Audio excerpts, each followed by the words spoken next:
का हमारा कार्यक्रम था और वो इतना हजूम था, इतनी भीड़ थी वहाँ, वो देखकर उसको कार्यक्रम का नाम ही बदल गया। विपक्ष आपके समक्ष नहीं रहा, वो अब आपके समक्ष विकल्प हो गया।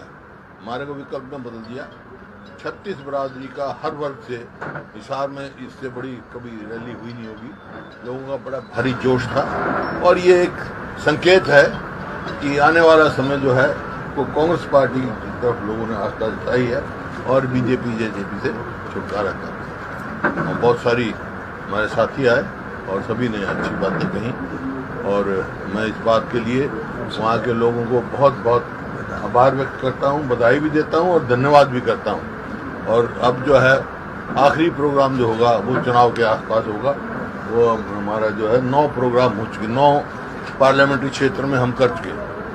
अब हमारा कार्यक्रम जो है डिस्ट्रिक्ट वाइज और जो कांग्रेस के अध्यक्ष हैं उदय भान जी और मैं साथ चल के 90 के 90 हल्कों में जाएंगे।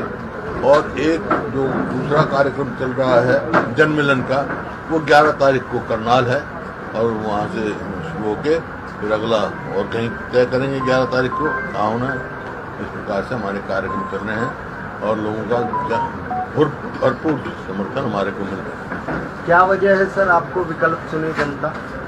इस सरकार से विमुख हो गए लोग। इस सरकार नॉन परफॉर्मिंग सरकार है, 10 साल के काम हो गए, विफल सरकार है।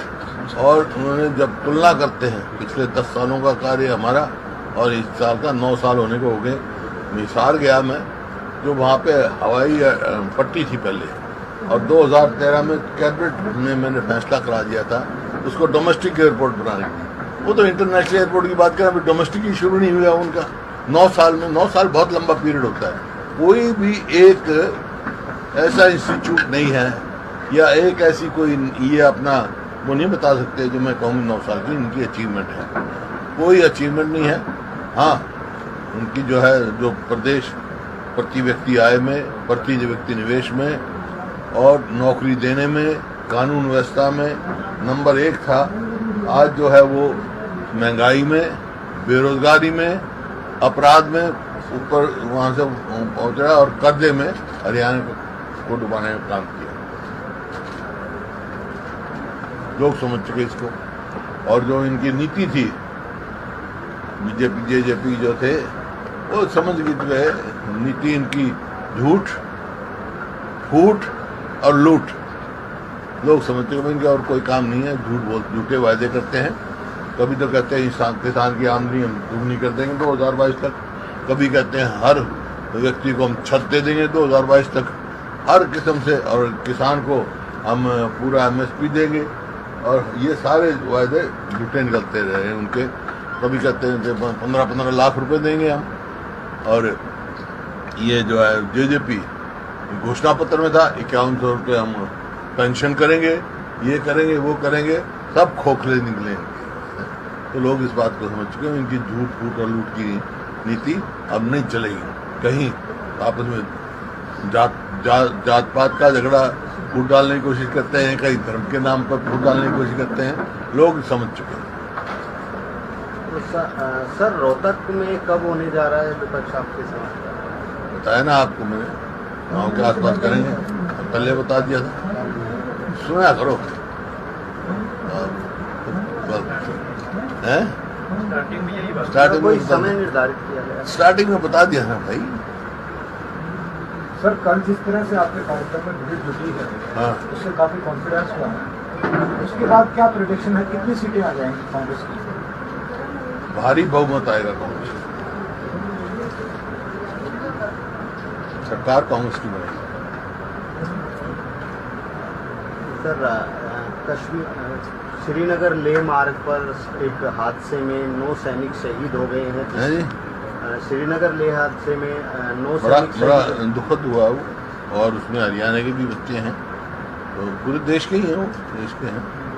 तो उस बात की मेरे उनको श्रद्धांजलि अर्पित है और उनको मेरा सलाम है जो देश के लिए कुर्बान होते हैं। रोहतक में उदा साहब सड़कें बनाई जा रही हैं, जो नई सड़कें हैं, बिल्कुल बढ़िया सड़कें, उनको तोड़ के बनाई जा रही हैं नई सड़कें, और सीवर की जो समस्या उनको हल किए बिना है। नए बस स्टैंड वाला अब रोड है। इसमें पूरे हरियाणा में कहीं चले जाओ, मैं तो कह रहा हूँ ना, नॉन परफॉर्मेंस गवर्नमेंट है, कर्जा बढ़ाने और यही कर रहे हैं। ये ढूंढते हैं भाई कहाँ भ्रष्टाचार चरम सीमा पर है।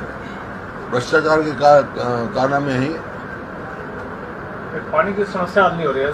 सीवर का पानी लोगों को मिल रहा है, तो काफी कंप्लेंट हो चुकी है। ये फ्लड का भी देखो, सीवर का देखो, क्योंकि जो सरकार का काम होता है फ्लड से पहले ड्रेनेज साफ कराओ, सीवर साफ कराओ, कोई कार्रवाई नहीं करते, कागजों में सब कुछ हो रहा है।